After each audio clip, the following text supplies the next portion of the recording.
Volume 4, Chapter 37. Planning in the Winter of 1777. Howe's next objective was Philadelphia, but instead of taking it as he could at any time, he dawdled in New York through the winter and early spring, while Washington's army grew stronger. Several sporadic forays took place during the spring. In March, the British burned the American port at Peekskill. The following month, they sent New York Governor Tryon with 2,000 men to burn and destroy the large quantity of American military stores at Danbury, Connecticut. After successfully accomplishing their mission unopposed, the British were neatly harried on the way back by impromptu militia led by General Benedict Arnold. Arnold had been at home in Connecticut, all but resigned from the army. The fiery Arnold had made many enemies and had been passed over by Congress for promotion in favor of a brace of inferior generals. After his exploit near Danbury, Congress gave Arnold a belated promotion, and he was persuaded to rejoin the Northern Army. British planning for the campaign of 1777 was in the hands of three men, Lord George Germain in London, General Howe, and General John Burgoyne. All three of them were to share responsibility for the British disaster of that year, but the greatest share must fall upon the bizarre strategy and tactics of Howe. Burgoyne had been put in charge of the British Army in Canada, replacing General Carleton. Carleton was one of the best of the British generals, but he had become personally repugnant to the Colonial Secretary. Burgoyne's idea was that he would descend from Canada down Lake Champlain. A smaller force would cut through Fort Oswego and the Mohawk Valley eastward, and General Howe would bring his massive army up the Hudson Valley, the three to meet triumphantly in Albany. The colonies would be cut in two, and the combined British forces could proceed to capture New England, and then to turn upon the South. Given the rising American strength in 1777 and the nature of popular revolutionary warfare, the British might well not have succeeded in securing territory they had militarily captured, but at least such a plan had a good prospect of success. A greater emphasis on Howe's strike north than on a move southward from Canada would have been an improvement, however, for the terrain of Canada and northern New York was not well suited for an unpopular invading army. Howe, however, confused the situation completely by submitting three completely different strategic plans in succession, each one worse than the one before. To begin with, he no longer saw any prospect of winning the war in 1777. Neither, as Gruber puts it, did his subsequent performance endanger the fulfillment of his prediction. His first plan, made while Washington was in the flood of retreat across Jersey, was sound and similar to Burgoyne's.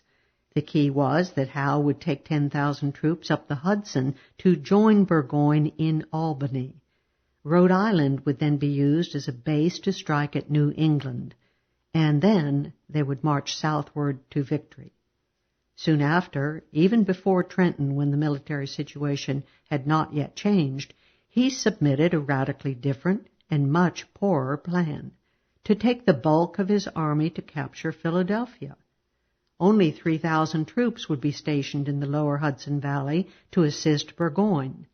Philadelphia at this stage was a needless diversion and distraction, accomplishing little, disastrously splitting the British forces, and putting virtually the entire burden on Burgoyne's Canadian force.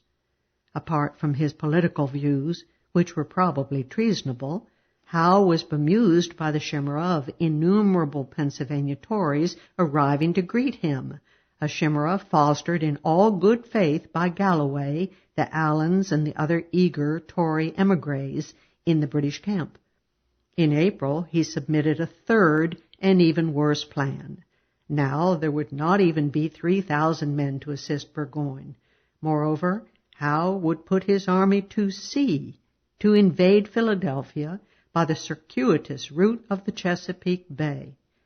In this plan, his troops would be completely cut off from the possibility of helping Burgoyne in case of trouble. He did promise to raise 3,000 Tories under Governor Tryon to operate out of New York City and up the Hudson, but he never bothered to do so. If Howe made the principal errors of strategy, Germain erred in not cracking down on Howe, while Gentleman Johnny Burgoyne, a wit and a poseur full of fustian, was supremely overconfident. Hence, neither Germain nor Burgoyne realized the disaster that Howe's strategy would open up for the British. In addition to Sir William's plans for 1777, the Howe's true outlook may be gauged by Lord Howe's disobeying the Crown's orders to blockade the coast of the United States. Instead, he directed his captains to allow subsistence fishing, to cultivate the goodwill and confidence of the Americans, and to grant them every other indulgence legally possible. The aim was to conciliate the friendly dispositions of the Americans. Moreover, the British sea captains were prohibited from raiding the American coast and the American ports. Howe persisted in this course despite the vigorous objections of his superiors in England, and Germain bitterly charged that, as a result of Howe's indulgence, the waters of Great Britain were teeming with American privateers. At the end of May, Washington had moved his camp southward to Middlebrook, in the hills above New Brunswick. General Howe made no attempt to seize Philadelphia quickly and then return to aid Burgoyne, but instead he spent most of June trying to lure him down into open combat, once almost succeeding. Finally giving up, Howe evacuated New Jersey altogether at the end of June and moved his men to New York. The astute General Clinton, as well as most of the other top British officers, pleaded with him to change his mind and adopt the sound first plan to march north up the Hudson. But he proved adamant. On July 23, his armada of over 260 ships, carrying 15,000 troops, set sail from New York toward Philadelphia.